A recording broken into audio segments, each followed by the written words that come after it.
மே 12 பிறந்தநாள் காணும் புரட்சி தமிழர் மாண்புமிகு எடப்பாடி கே பழனிசாமி அவர்களுக்கு பிறந்தநாள் வாழ்த்துக்கள். வழக்கறிஞர் அபிஷேக் ரங்கசாமி, மாவட்ட செயலாளர் எம்ஜிஆர் இளைஞரணி, தென்சென்னை வடக்கு கிழக்கு மாவட்டம். 4.5 ஆண்டுகள் நல்லாட்சி தந்த நாயகனே, 2026 தமிழகத்தின் முதல்வரே, எங்களின் இரும்பு தேசத்து கரும்பு மனிதரே, மாண்புமிகு எதிர்க்கட்சித் தலைவர் அதிமுகவின் பொதுச் செயலாளர் ஐயா எடப்பாடி கே பழனிசாமி அவர்களுக்கு 72வது பிறந்த நாள் வாழ்த்துக்கள். RS ராஜேஷ், அதிமுக வடசென்னை வடக்கு கிழக்கு மாவட்ட கழக செயலாளர். ஆதனையர்களுக்கு அன்பு வணக்கம். இன்று நம்மோடு மூத்த பத்திரிகையாளர் திருமிகு துக்ளக் ரமேஷ் வந்துள்ளார். வணக்கம் ரமேஷர். வணக்கம். தமிழ்நாடு அரசியல் களம் ஒரு பக்கம் பரபரப்பா இருக்கு. அமைச்சரவை மாற்றம் சமீபத்துல நடந்துச்சு. அதையும் மீறி இன்னொரு அமைச்சரவை மாற்றம் உள்ளுக்குள்ள ரீஷபிள் பண்ணியிருக்காங்க. மூத்த அமைச்சர் துரைமுருகன் அவர்கள் கிட்ட இருந்த இந்த மைன்ஸ் அண்ட் மினரல்ஸ் இன்னொரு மூத்த அமைச்சர் ரகுபதி அவர்கள்கிட்ட கொடுத்திருக்காங்க. அவர்கிட்ட இருந்த சட்டத்துறையை துரைமுருகன் அவர்கள்ட்ட கொடுத்திருக்காங்க. இதை நான் 2006-11 ரிலேட் பண்ணி பாக்குறேன் சார். 2006-11 துரைமுருகன் அவர்கள்கிட்ட இருந்த பொதுப்பணித்துறையை கலைஞர் பறித்து விட்டு சட்டத்துறையை கொடுத்தாரு. அதுவும் கிட்டத்தட்ட ஆட்சி முடிய போற காலகட்டங்கள்ல ஏன் சார் துரைமுருகன் கிட்ட இருந்த ஒரு பிளம் போர்ட்போலியோவை பறிச்சு இன்னொரு அமைச்சர் கிட்ட கொடுத்திருக்காங்க? என்ன சார் பின்னணி? அது என்ன சார் நடந்துகிட்டு இருக்கு? திராவிட முன்னேற்ற கழகத்தினுடைய பொதுச் செயலாளர் மூத்த அமைச்சர் திரு துரைமுருகன் அவர்களை பொறுத்தவரை தமிழக அரசில் பொதுப்பணி, நெடுஞ்சாலைகள், நீர்ப்பாசனம் என்கிற 3 பெரிய துறைகளை 2 முறை வகித்தவர். கலைஞருடைய ஆட்சி காலத்தில் நான் குறிப்பிட்டபடி பவர்ஃபுல் அமைச்சராக திரு துரைமுருகன் அவர்கள் இருந்தவர். சொல்லப்போனால் தமிழகத்தில் இருக்கக்கூடிய நீர்ப்பாசனத்துறையில தமிழகத்தில் இருக்கக்கூடிய ஏரி, குளங்கள், கண்மாய்கள் அவற்றின் கீழ் எவ்வளவு ஏக்கர் நிலங்கள் பாசன பரப்பு பெறுகின்றன, பயனடைகின்றன என்கிற விவரங்களை எல்லாம், அதே போல நதிநீர் தவாக்களின் நேற்றைய நிலை என்ன, இன்றைய நிலை என்பது பற்றியெல்லாம் தூக்கத்தில் இருக்கும்போது எழுப்பி கேட்டால் கூட கூறக்கூடிய ஆற்றலாளர் தான் திரு துரைமுருகன் அவர்கள். ஒரு சிறந்த துறை நிர்வாகி. அதே போல சட்டப்பேரவையினுடைய முன்னவராக இப்போது இருந்து கொண்டிருக்கிறார். கலைஞருடைய காலத்தில் சட்டப்பேரவையில் அவை முன்னவராக இருந்த மதிப்புக்குரிய ஆற்காட்டார் அவர்கள் எவ்வளவு சிறப்பாக சட்டசபையை நடத்துவதில் கலைஞருக்கு உறுதுணையாக இருந்தாரோ அதே போல இன்றைய முதலமைச்சருக்கு உறுதுணையாக இருக்கக்கூடியவர் தான் திரு துரைமுருகன். ஆனால் அண்மை காலமாக அவருள் வசம் இருந்த கனிம வளத்துறை, முதலில் அவருக்கு நீர்வளத்துறை தான் கொடுக்கப்பட்டது. அந்த நீர்வளத்துறை மட்டுமே அவருக்கு ஒதுக்கியதில் அவருக்கு அதிருப்தி இருந்தது, மனக்குறை இருந்தது. அதை வெவ்வேறு கட்சியில் இருக்கக்கூடிய சில நண்பர்களோடு, முன்னணி தலைவர்களோடு அவர் பகிர்ந்து கொண்டதாக நான் கேள்விப்பட்டேன். அவர்கள் மூலமாகவே, அப்படி அவர் பகிர்ந்து கொண்டவர்களில் ஒருவர் மூலமாகவே நான் கேள்விப்பட்டேன். இதன் பிறகு துரைமுருகன் அவர்களுக்கு மனக்குறை இருக்கிறது, அதிருப்தி இருக்கிறது என்பதை அறிந்த முதலமைச்சர் அவர்கள் அவருக்கு கனிம வளத்துறையை கூடுதலாக ஒதுக்கினார். கனிம வளத்துறை என்பது அரசாங்கத்திற்கு மட்டுமல்ல, வேறு வகையில் ஆட்சியாளர்கள் அல்லது அப்பொறுப்புகளில் இருப்பவர்கள், அவர் அமைச்சராகலாம், அதிகாரியாக இருக்கலாம், அவர்களுக்கும் வளம் சேர்க்கக்கூடிய வாய்ப்பு உள்ள ஒரு துறை. புரிந்து கொள்ள முடியும் என்று நம்புகிறேன். ஏனென்றால் கனிம வளங்களின் மூலம், மைன்ஸ் அண்ட் மினரல்ஸ் மூலம் அரசுக்கு வரவேண்டிய வருவாய் அதைவிட 3 மடங்கோ 4 மடங்கோ பல மடங்கு கூடுதலாக சில பேருடைய பாக்கெட்டுகளுக்கு போய்கொண்டிருக்கிறது என்பதுதான் கடந்த 20 ஆண்டு கால வரலாறு. கடந்த 15 ஆண்டுகளுக்கு மேலே என்ன நடைபெறுகிறது என்றால், அது கனிம வளம், வெட்டி எடுக்கப்படுகிற கனிம வளம், கிரானைட் போன்ற வளங்களாக இருந்தாலும் சரி, மலையில வெட்டி எடுக்கப்படுவதாக இருந்தாலும் சரி, ஆற்று மணலாக இருந்தாலும் சரி, அரசாங்கத்திற்கு சில 1000 கோடி ரூபாய் வர வேண்டும் என்று சொன்னால், உதாரணமாக சில 100 கோடி ரூபாய் தான் கஜானாவுக்கு போகிறது. மீதி பணம் எங்கே போகிறது? பொறுப்புகளை வகிக்கிற பல பேருடைய பாக்கெட்டுகளுக்கு போகிறது என்ற குற்றச்சாட்டு நீண்ட நாட்களாக உண்டு. கனிம வளத்திலே மாபெரும் ஊழல் அதிமுக ஆட்சியிலும் நடந்தது, இந்த ஆட்சியிலும் நடக்கிறது என்ற குற்றச்சாட்டை முன்வைக்காத கட்சிகளே கிடையாது. ஆகவே அப்படி இருந்த காரணத்தால் அமலாக்கத்துறை திடீரென்று இதிலே தலையிட்டது. எவ்வளவு வருமானம் வருகிறது? ஏனென்றால் சில பேருடைய இந்த தொழிலிலே ஈடுபட்டு எப்படி உள்ளே வந்தது என்றால், இந்த தொழிலிலே ஈடுபட்டிருக்கக்கூடிய சென்ற ஆட்சியிலும் கொடிகட்டி பறந்தவர்கள், இந்த ஆட்சியிலும் கொடிகட்டி பறப்பவர்கள், அவர்களுடைய வீடுகளிலே அமலாக்கத்துறை ரெய்டு நடத்தியது.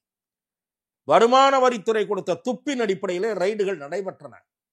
அந்த ரெய்டுகளிலே பல தகவல்கள் அதிர்ச்சி அளிக்கக்கூடிய வகையிலே அமலாக்கத்துறைக்கு கிடைத்ததன் அடிப்படையில் மணல் குவாரிகளுக்கே நேரடியாக போய் சோதனையிலே இறங்கினார்கள். சேட்டலைட், அதுக்கப்புறம் வந்து ஐஐடி டெக்னாலஜி, ரெடார்கள், இவற்றை எல்லாம் பயன்படுத்தி, ரெடார்களை பயன்படுத்தி எடுத்த ரிப்போர்ட்டை ஐஐடியிடம் கொடுத்து இப்படியெல்லாம் பல விவரங்களை சேகரித்து கலெக்டர்களுக்கு சம்மன் அனுப்பினார்கள். அமலாக்கத்துறை ட்ரோன்களோடு உள்ளே இறங்கிவிட்டது என்றவுடன் ஆட்சியாளர்களுக்கு பதட்டம் ஏற்பட்டது.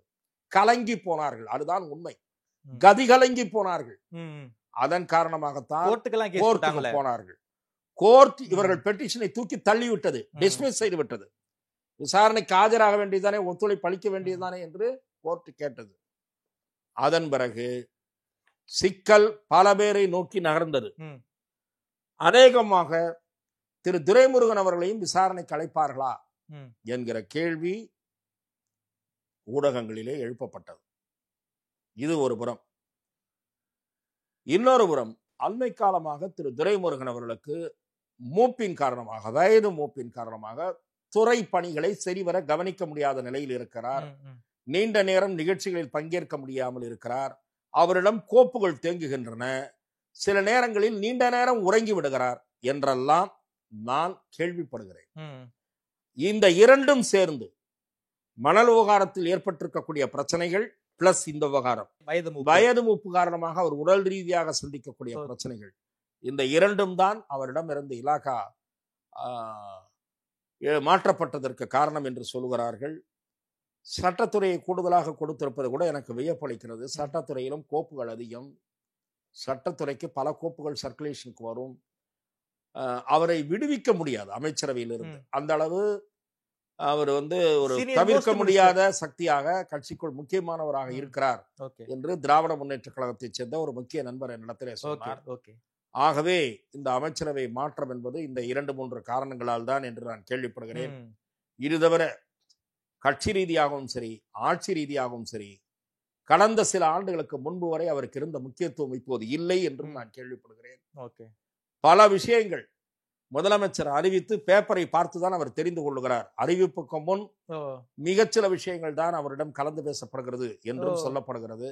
புறக்கணிக்கிறாங்களா சார்? அவரை புறக்கணிக்கவில்லை. வயது காரணமாக சரி, அதை விட ஒரு புதிய கருத்துக்கள், புதிய சிந்தனைகள் கூறக்கூடியவர்களாக சில பேர் உருவாகி இருக்கலாம். அது நமக்கு தெரியாது. செல்வி ஜெயலலிதா 4-5 பேரிடம் கருத்து கேட்பார். வெளியிலிருந்து வருகிற ரிப்போர்ட்டையும் வைத்துக் கொள்வார். ஆகவே அவருடைய ஸ்டைல் ஆஃப் ஃபங்க்ஷனிங் வேற, இவருடைய ஸ்டைல் ஆஃப் ஃபங்க்ஷனிங் வேற. இவருக்கு மாப்பிள்ளை நடத்துகிற பெண் நிறுவனம் ரிப்போர்ட் கொடுக்கலாம், இன்டெலிஜென்ஸ் ஒரு ரிப்போர்ட் கொடுக்கலாம். இப்படி பல சோர்ஸ்களை இவர் நம்பி இருக்கிறார். அதன் காரணமாகவும் தவிர்க்கும் நிகழ்வுகள் அதிகரித்திருக்கலாம். ஆகவே இது என்ன காரணமோ தெரியாது, திரு துரைமுருகன் முக்கியத்துவம் குறைந்து வருகிறது என்று மட்டும் சொல்லலாம். சார், குறிப்பாக சட்டசபை நடந்துகிட்டு இருக்கும் போது துணை முதல்வர் உதயநிதி அவர்கள் சமர்ப்பிக்க வேண்டிய மானிய கோரிக்கையை வந்து முதல்வர் வந்து சமர்ப்பிச்சாரு.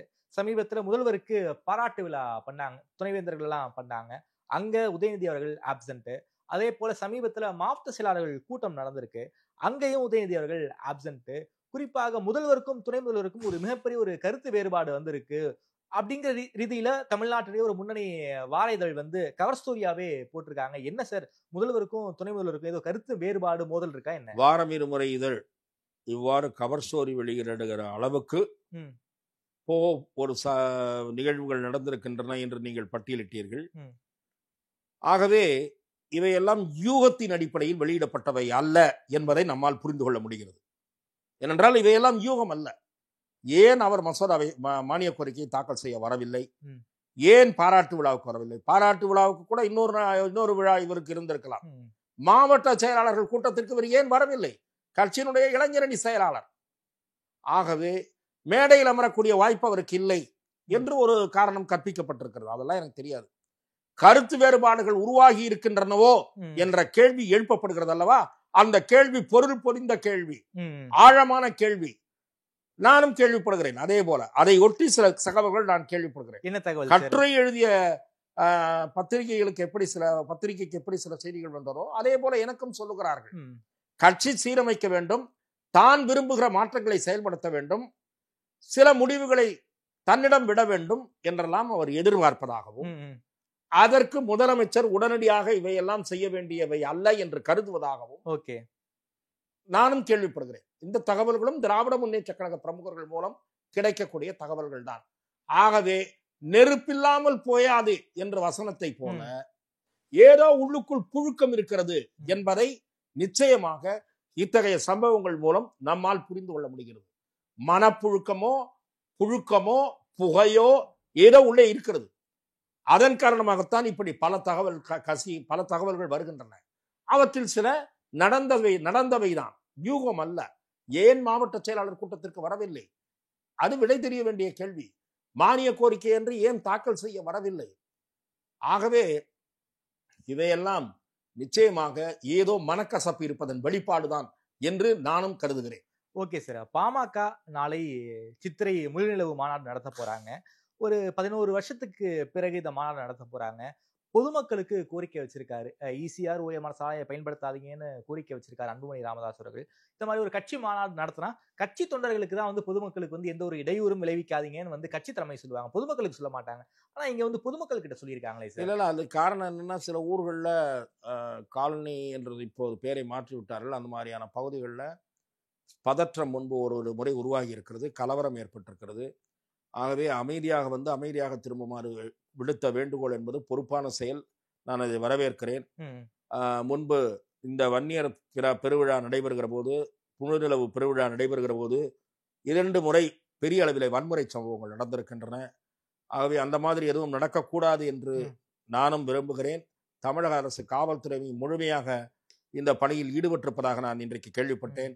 ஆகவே அவ்வாறு நடந்தால் அது பாட்டாளி மக்கள் கட்சிக்கு டேமேஜ் தானே தவிர அதன் மூலம் எந்த விதமான கூடுதல் பலமும் கிடைத்து விடாது. பொதுவாக இந்த சித்திரை முழுவிழா அந்த விழா நடத்துவதன் நோக்கமே வன்னியர் சங்கத்தையும் பாட்டாளி மக்கள் கட்சியும் வலுப்படுத்த வேண்டும் என்பதுதான் அதன் பிரதான நோக்கம். 2026 தேர்தல் ஆண்டாக இருப்பதால் இந்த ஆண்டு முழு பலத்தையும் காட்ட வேண்டும் என்று டாக்டர் அன்புமணியும் டாக்டர் ராமதாசும் விரும்புகிறார்கள். கூட்டம் சேரலாம், ஆனால் அது அமைதி குந்தகம் விளைவிக்க கூடாது என்பதை நானும் கேட்டுக்கொள்ள விரும்புகிறேன். சார், இந்த கூட்டணி தொடர்பான விஷயங்களை எதுவும் வெளிப்படையாக இந்த மாநாட்டில் பாமக அறிவிக்க வாய்ப்பு இருக்கா சார்? இந்த மாநாட்டில் அவ்வாறு எதுவும் அறிவிக்க வாய்ப்பில்லை. இந்த மாநாட்டில் மட்டுமல்ல, மாநாடு முடிந்தவுடன் அடுத்த ஒரு மாதத்திற்கு கூட அறிவிப்பார்களா எனக்கு தெரியாது. ஏனென்றால் ராஜ்யசபா தேர்தலில் தங்களுடைய கோரிக்கை ஏற்கப்படுகிறதா என்று அவர்கள் காத்திருப்பதாக நான் கேள்விப்படுகிறேன். அதிமுகவிடம் கோரிக்கை வைத்ததாகவும், அதிமுக சாதகமான பதில் சொன்னால் நாங்களும் உங்களுக்கு சாதகமாக பதில் சொல்வது பற்றி யோசிக்கிறோம் என்று தெரிவித்ததாகவும் நான் கேள்விப்படுகிறேன்.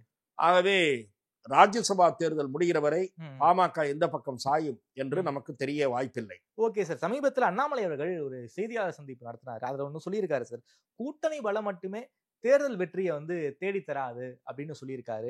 அதிமுக பாஜக கூட்டணி உருவான பிறகு இப்படிப்பட்ட ஒரு ஸ்டேட்மெண்ட் அண்ணாமலை சொல்றாரே சார், அது எப்படி நாம புரிஞ்சுக்கிறது? அவருடைய பதில் என்பதை நாம் சரியான கோணத்தில் புரிந்து கொள்ள வேண்டும். திராவிட முன்னேற்ற கழக கூட்டணி வலிமையான கூட்டணி அறையாக இருக்கிறது, எதிர்பக்கம் வலிமையான கூட்டணி உருவாகிற முயற்சி நடைபெறுகிறது என்றெல்லாம் சொல்லுகிறார்களே, இது நீங்கள் எப்படி பார்க்கிறீர்கள்னு கேட்கும்போது வெறும் கூட்டணி பலம் என்பது மட்டுமே ஒரு வெற்றியை தேடித்தராது. நாம் இந்த ஆட்சி மோசம் என்று சொல்லுகிறோம், நாம் என்ன செய்வோம், என்ன மாற்றத்தை நாங்கள் வந்தால் அளிப்போம் என்று மக்கள் திருப்தி அடைகிற வகையிலே நம்முடைய செயல்பாடு, நம்முடைய கருத்துக்கள் இருக்க வேண்டும் என்பதுதான் அவர் சொன்னதனுடைய பொருள். அது நிச்சயமாக யோசிக்க வேண்டிய கருத்து, வரவேற்கக்கூடிய கருத்து தான். அதுல எந்த குழப்பமும் இல்லை. அவர் ஏதோ கட்சிக்கு எதிராக பேசிவிட்டதை போல சிலர் சமூக வலைத்தளங்களில் பரப்ப முயற்சிக்கிறார்கள். அண்ணாமலை ஆரோக்கியமான கருத்தை தான் முன்வைத்திருக்கிறார்.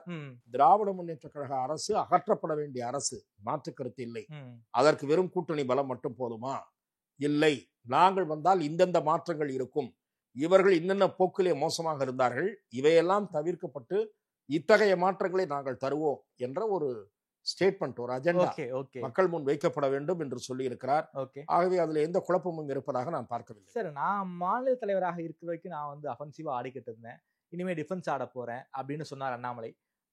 இப்பவும் ஒரு அஃபென்சிவா தானே சார் ஆடிக்கிட்டு இருக்காரு மீடியாவுக்கு முன்னாடி? அவர் அஃபென்சிவாக ஆடுவது ஆளுங்கட்சிக்கு எதிராக, இப்போதும் அவர் ஆடுகிறார், ஆளுங்கட்சிக்கு எதிராக ஆடுகிறார், வேறு யாருக்கும் எதிராக ஆடுகவில்லை. திரு நயினார் நாகேந்திரனுடைய பாணி தனி பாணி, அவருக்கு என்னுடைய முழு ஒத்துழைப்பு இருக்கும் என்று அவர் சொல்லி இருக்கிறார். ஆகவே திரு அண்ணாமலை எதுவும் தனி டிராக்கில் இருப்பதாக சில பேர் பரப்புவதைப் போல, அவர் ஏதோ தனித்து செயல்பட விரும்புவதைப் போல நான் கருதவில்லை. அவர் கட்சிக்கு கட்டுப்பட்டவராகத்தான் கருத்துக்களை தெரிவித்து வருகிறார். சரி, இன்னைக்கு திருநெல்வேலியில இருந்து ஒரு கடிதம் எடப்பாடிக்கு அமைச்சிருக்காங்க. திருநெல்வேலியில இருக்கக்கூடிய 2 தொகுதியுமே கூட்டணி கட்சிக்கு கொடுத்துடக்கூடாது. ஏற்கனவே திருநெல்வேலியில அதிமுக காணாம போயிட்டு இருக்கு. நீங்க கூட்டணிக்கு கொடுத்தீங்கன்னா இன்னமும் அதிமுக காணாம போயிடும் அப்படிங்கிற ஒரு இந்த மாதிரியான கடிதங்கள் வெவ்வேறு மாவட்டங்களில் இருந்து இனிமேல் கூட வரலாம். ஏன்னா ஒரு கூட்டணி என்று உருவாகிற போது அதிலே பல தொகுதிகள் பறிபோகத்தான் போகும். சரி, கூட்டணி கட்சிகளுக்கு கொடுக்காமல 234 இவங்களே நில்ல முடியுமா? முடியாது. எல்லா தொகுதிக்கும் ஒரு கேண்டிடேட் ஆஸ்பிரண்ட் என்று இருப்பாங்க. திருநெல்வேலி எப்படி கொடுக்காம இருக்க முடியும்? இன்றைய அந்த தொகுதியினுடைய சட்டமன்ற உறுப்பினர் நயினார் நாகேந்திரன் அவர்கள் தமிழக பாரதிய ஜனதா கட்சியினுடைய வலிமையான தலைவர், புதிய தலைவர். ஆகவே அவருக்கு எப்படி கொடுக்காம இருக்க முடியும்? கோயம்புத்தூர்ல அதே மாதிரி எடுத்துக்கொண்டால் பாரதிய ஜனதா வலுவாக இருக்கிறது, அதிமுகவுக்கு நிகராக. ஆகவே அங்கேயும் தொகுதிகள் கேட்கத்தான் செய்வார்கள். அதுல 1-2 சிட்டிங் எம்எல்ஏக்கள், ஏடிஎம்கே எம்எல்ஏக்களுக்கு தொகுதி போகும். அதனால என்ன பண்ண முடியும்? கூட்டணி என்றால் விட்டு கொடுத்துதான் ஆக வேண்டும். விட்டு கொடுப்பவர்கள் கெட்டு போக மாட்டார்கள். ஆகவே தொகுதிகள் எல்லா தொகுதியும் கொடுக்காமலாம் இருக்க முடியாது. இந்த மாதிரி லெட்டர்லாம் இன்னும் நிறைய வரும். இதெல்லாம் ஒரு பிரச்சனை அல்ல. திரு எடப்பாடி பழனிசாமி எப்படி இவற்றையெல்லாம் எதிர்கொண்டு கையாண்டு கூட்டணியை சுமூகமாக முடிக்கப் போகிறார் என்பதை பொறுத்து அந்த கூட்டணியின் வலிமையும் வெற்றியும் அமையும். ஓகே சார், ரொம்ப நன்றி சார். தமிழ்நாடு அரசியல் தொடர்பான பல்வேறு கேள்விகளுக்கு ரொம்ப அறிவா பதில் சொல்லியிருக்கீங்க. நேரம் கொடுத்து பேசியமைக்கு நன்றி ரமேஷ் சார். வாய்ப்புக்கு நன்றி.